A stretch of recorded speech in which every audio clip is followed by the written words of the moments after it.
როდესაც ჟურნალისტებმა ჰენრი ფორდს კითხეს თუ რა იყო მისთვის შეუცვლელი, ცნობილმა გერმანელმა მაგნატმა დაუფიქრებლად უპასუხა, რა თქმა უნდა, კოსტუმი.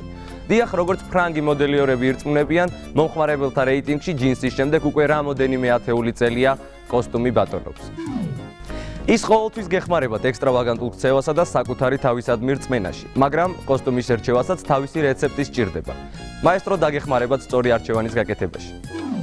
მამაკაცებს, რომლებსაც უყვართ ორდინალობისა და მკვეთრი ინდივიდუალიზმის გამოვლენა, შეუძლიათ ატარონ წელში გამოყვანილი თხელი ქსოვილისაგან შეკერილი კოსტუმები.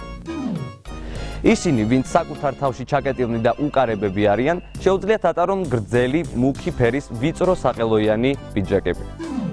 კლასიკური ორბორტიანი კოსტუმი ზედგამოჭრილია მათთვის, ვისაც რესპექტაბელური იმიჯის შექმნა განუზრახავს. კარიერისტებმა კი წყნარი ფერის მქონე ორფენოვანი კოსტუმები უნდა აირჩიონ. ვისაც რბილი და მყუდრო ატმოსფერო მოსწონს, ურჩევთ უთხელესი ქიშმირისაგან ან მერინოსის მატყლისგან შეკერილ კოსტუმებს. ტემპერამენტიან და სპორტულ მამაკაცებს კი კომფორტული თხელი შალის საგაზაფხულო კოსტუმები მოუხდებათ. ვისკოზის ღია და ფერადი პიჯაკები შემოქმედებითი და არტისტული ბუნებით დაჯილდოებულთ შეესატყვისებათ.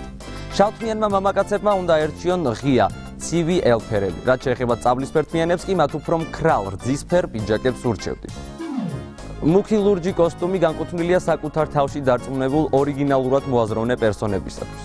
თუ თქვენ რესტორანში მიგიპატიჟეს, კოსტუმს ვერაფერი შეგიცვლით. ყურადღება მიაქციეთ არა მარტო ფაქტურასა და ფერს, არამედ მის აქსესუარებსაც. ერთ ღილზე შეკერილი კოსტუმი ორმაგად გაზრდის თქვენს მამაკაცურ ხიბლს.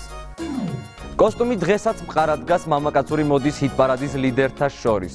მხოლოდ უნდა ვისწავლოთ მისი ამორჩევა. ამისათვის კი მაესტროს ტელერეცეპტს უნდა დაუჯეროთ.